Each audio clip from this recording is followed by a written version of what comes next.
Good afternoon and welcome to the Soul Shop. I am your host, Phyllis King, and today I'm doing something very unique which is to speak to two people in the context of our hour. Now, we're going to talk about a lot of different things: a breathtaking destination vacation, workshop, retreat in New Mexico. Great, wonderful opportunities for you to have fun and meet two very dynamic women. Both these women are university professors, so they have a rich background in academia, yet they're also very spiritually grounded and have a vast understanding of that reality, which makes them quite interesting and, quite frankly, a lot of fun. So you're going to have a good time with that. But we're going to talk about something called the cowgirl archetype as a means to transformation. Can you imagine? That sounds fantastic. But let's talk to the first of this dynamic duo, who is Dulce Garcia-Morman. And then shortly thereafter, we'll be speaking to Jan Wakefield. All right, welcome to the show, Dulce. Thank you so much for being here. Thank you for having me. My goodness, I always love it when people cross my path that are surprises, because a lot of people seek me out, or I'm commissioned to interview for various people. And we just kind of found each other in this really lovely way. And I'd never heard of you or Jan, and you guys are amazing.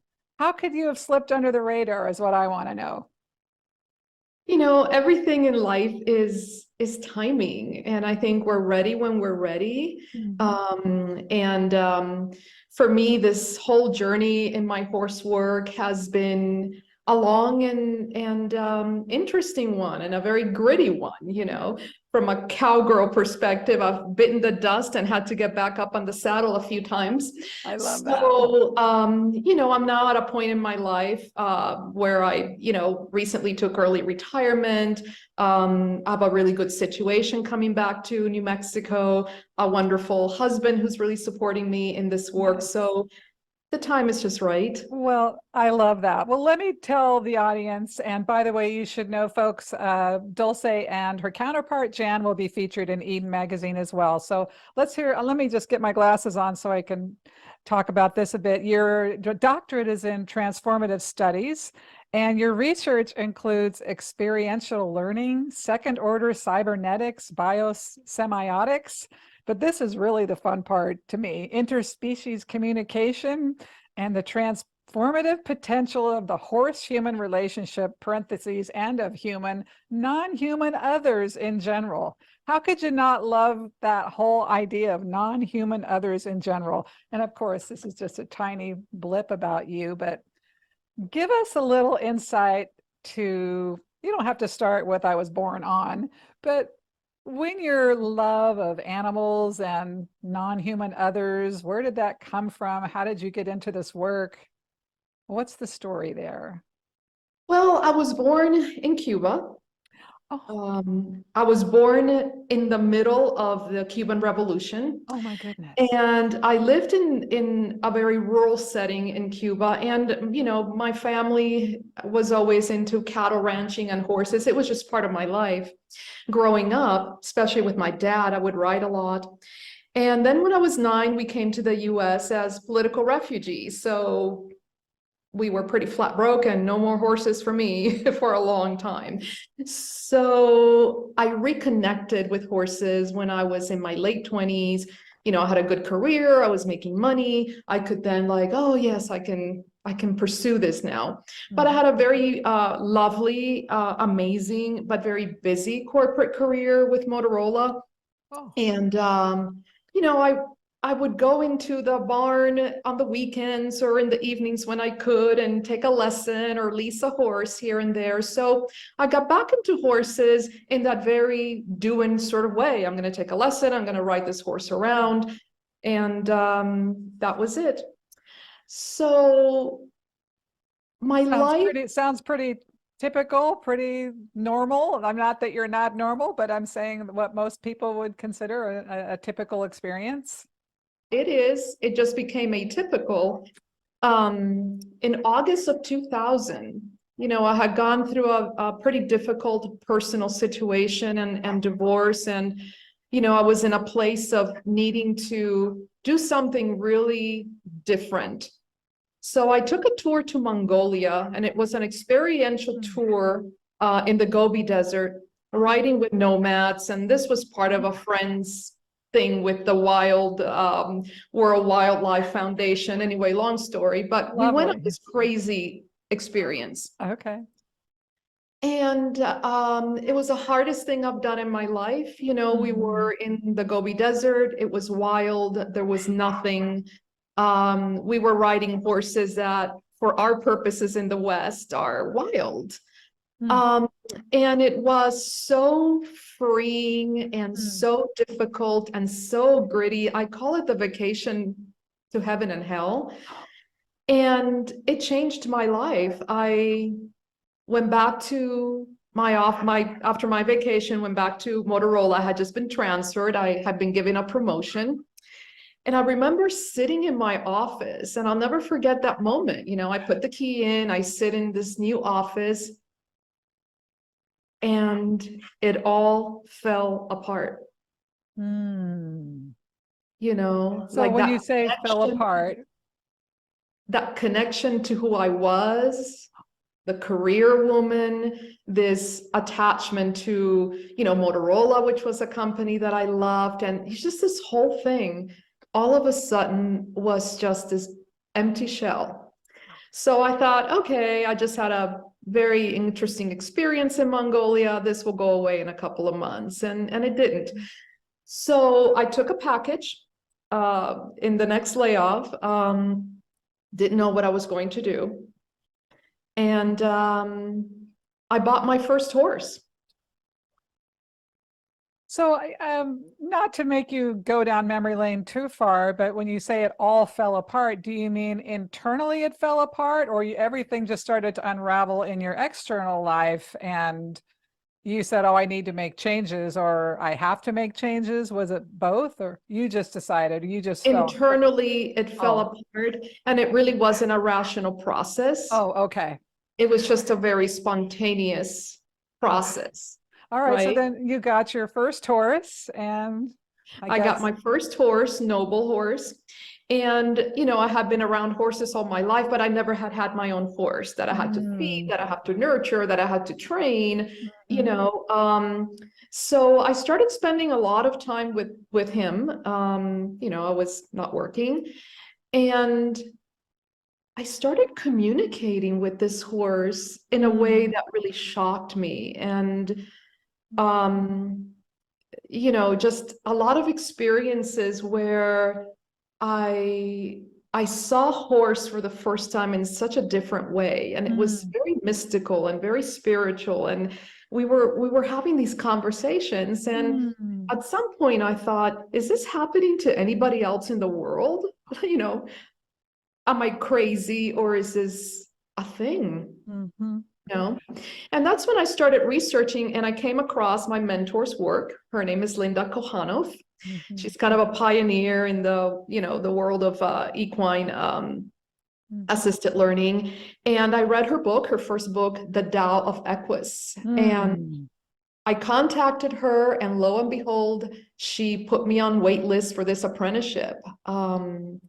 So I apprenticed with Linda for a couple of years and started doing my own clinics and my own work with this in 2005. Okay. Yeah. Interesting. Wow. Okay. So, and I think you have an apprenticeship program as well, which we'll talk about momentarily, but let's do a little background for all of us, myself included, because, and I do want to mention here, I just began to read the first 40 pages of it, but you have a dissertation called Intelligent Horses, a Cyber Semiotic. That word is really difficult for me. Intelligent horses, it's a perspective, okay? I was fascinated to know that 1500 BCE, that's when horses were first domesticated that we know of. Is that correct?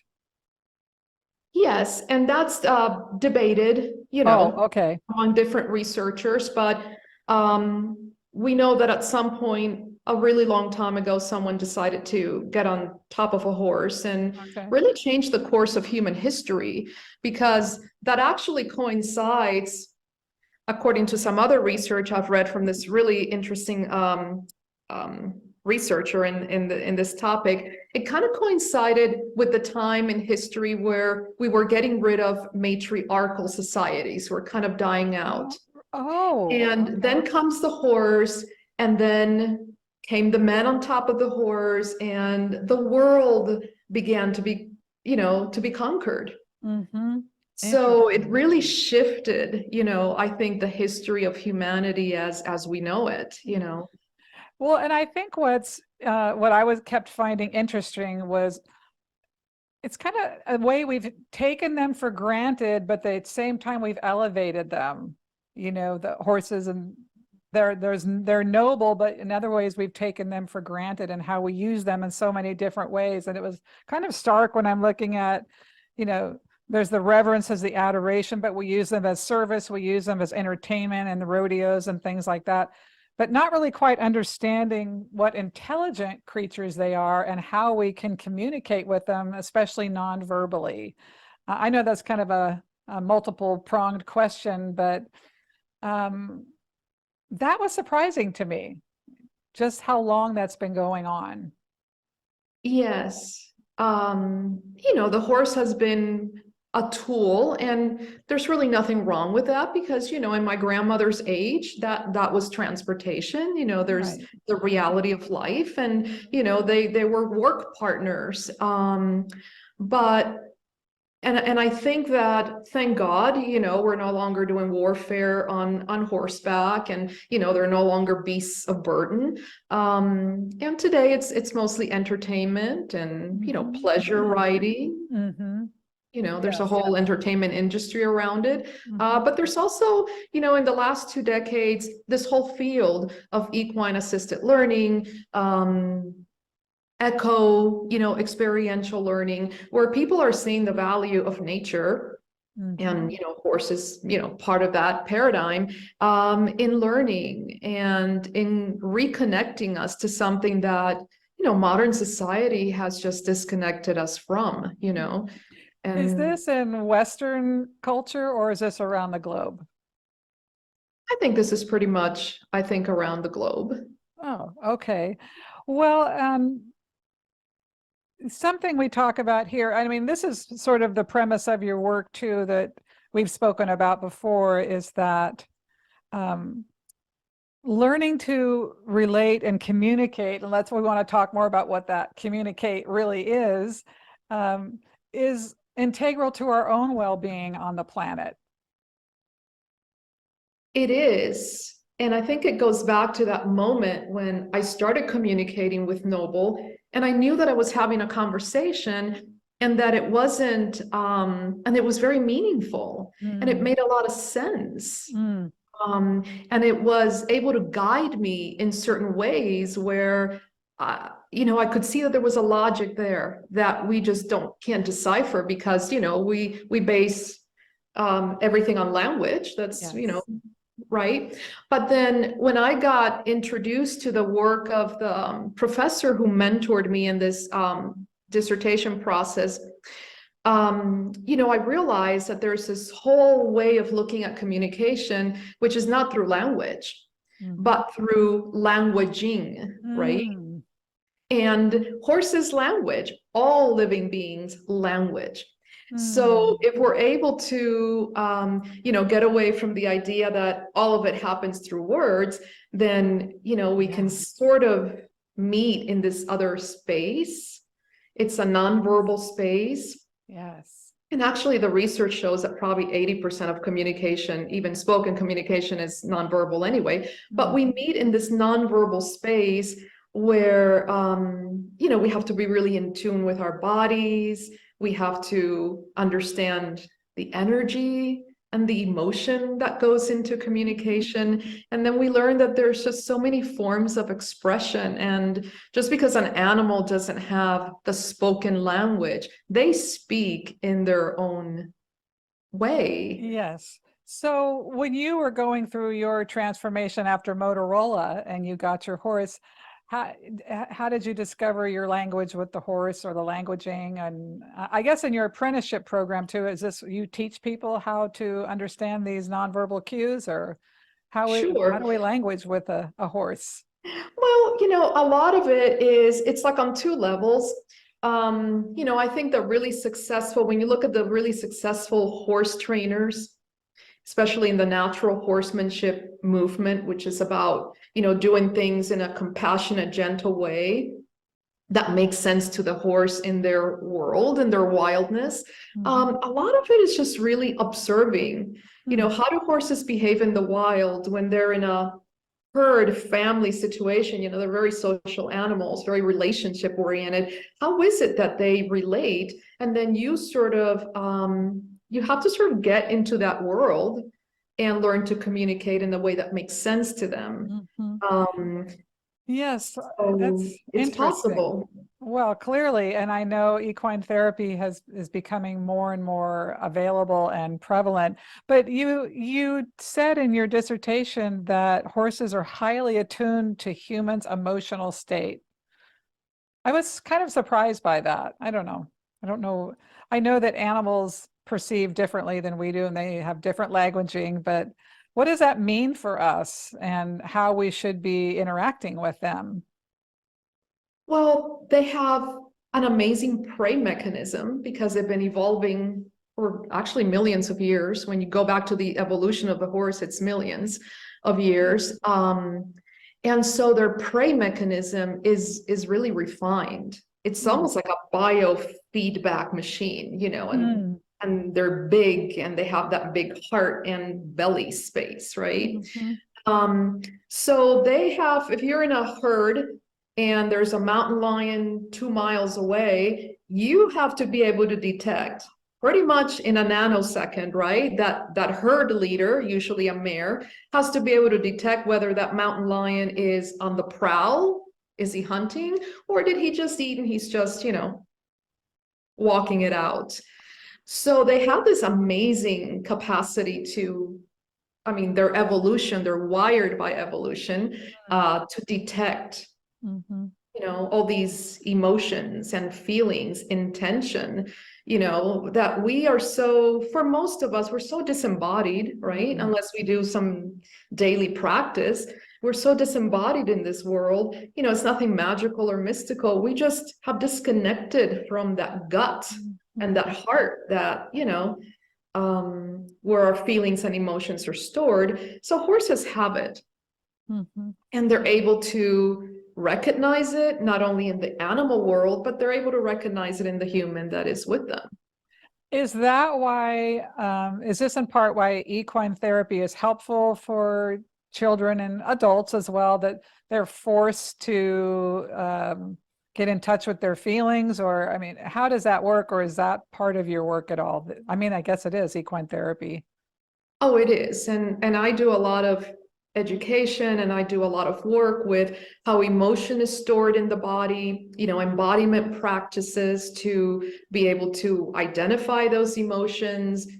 And, we've been so conditioned to think that emotions are like negative.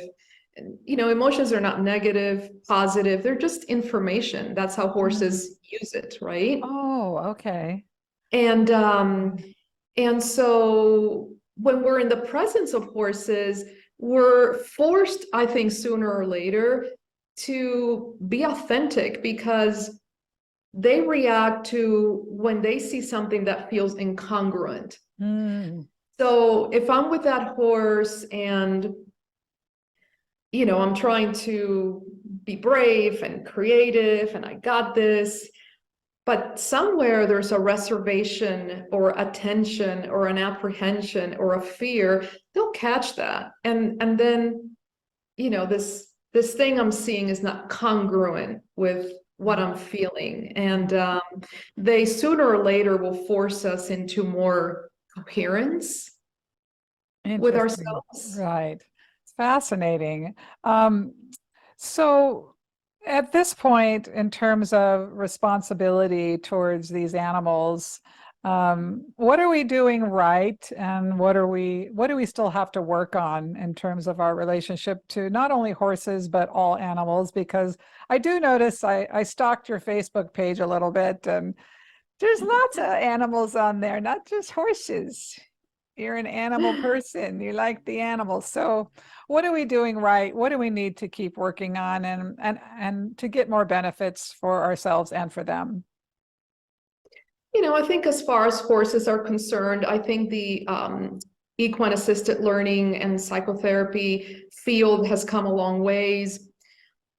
I think though that the horse is still objectified, and I don't see a lot of conversation around, animal sentience, Mhm.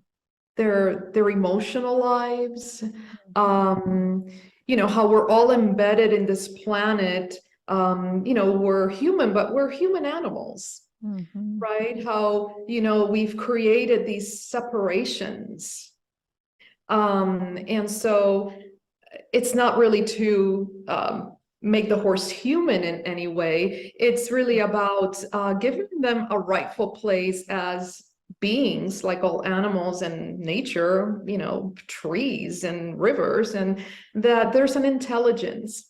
And there's Mm. an intelligence that if we know how to harness that, and if we can step into those portals, can teach us a lot about living authentically, Mhm. about getting in touch with ourself and being inspired. I think that's just so missing in today's educational systems and corporate systems. I think we need to be inspired. We need to feel magic. Mhm. And I think the natural world has a lot of that. Well, and I think you talked about that we live in a time where people are not embodied, that we're not really, we're connected to technology and other things, and we don't process our own emotional dramas that well. And it's a challenge just to relate to ourselves, let alone to creatures that are around us. Are you optimistic for this progression in our culture, for things to improve? What do you think about that? I am, because I think that there's a lot of good work going on in the world. It's not what we get in social media. It's not what we get in the, evening news or, but I think there is a lot of work. And if we can just do what we can to impact one person here and one person there, in our own way, we're doing. There's a lot of good work being done. It's not the work that's visible. It's not the work that's on the evening news, but I do feel hopeful. Good, good. I'm glad to hear that since you are schooled in this area. So tell us about your practice. Let's hear about what you offer people. And if we're going to be talking to Jan shortly here about these incredible, oh my gosh, the Bali destination, the New Mexico Cowgirl's Guide to Emotional Fitness, which looks just unbelievably fantastic. Oh my goodness, such great opportunities. But what happens in your practice and your apprenticeship program? What goes on there? Well, a typical workshop will be about 4 or 5 days, and we set up course activities for people. I always start off with activities that get us out of the doing mode and into the being mode. Nice. So we devote some time initially to reflective work with the horses. Oh, okay. Yeah, so it's not about moving them around or making sure that they jump over this log. It's a very different space. And when people go into that round pen with the horse, there's a little bit of ceremony, around that, because Mm. I see the round pen really as in my mentor's word, this was very impactful when she talked about that, as a sacred space of possibility. Mm. So, we turn Nice. that round pen into a healing circle. And Beautiful. there's a lot of, we teach people about body scanning. Mm. Then we get into, maybe more active doing work with the horses, moving them around a little bit. What does that feel like? How do you have to sort of reinvent yourself to talk to this creature that doesn't know English, right? Mm-hmm. So people start using their body more. They see how their energy, their emotional state impacts this whole thing. If they're frozen with fear or insecurity, that horse isn't going to move. So we work through that, Mm. a lot of, breathing work, identifying where that, apprehension or that sensation is. And sometimes, I know it's unbelievable, but sometimes when you can identify that and learn to move it, Mm-hmm. here's my fear. Mm. And, let me acknowledge it and let me breathe and let me move it. The horse will just start to move. Mm. Right? Amazing. So Wow. there's that biofeedback almost. Oh, isn't that something? Amazing. Yeah. So, and we do movement and we do a little bit of yoga, just Oh. things that help to integrate the work and Mhm. see how our bodies and our emotions shift, Mhm. throughout those 4 or 5 days, because nothing stays the same. And so what exactly is your apprenticeship program? What is that about?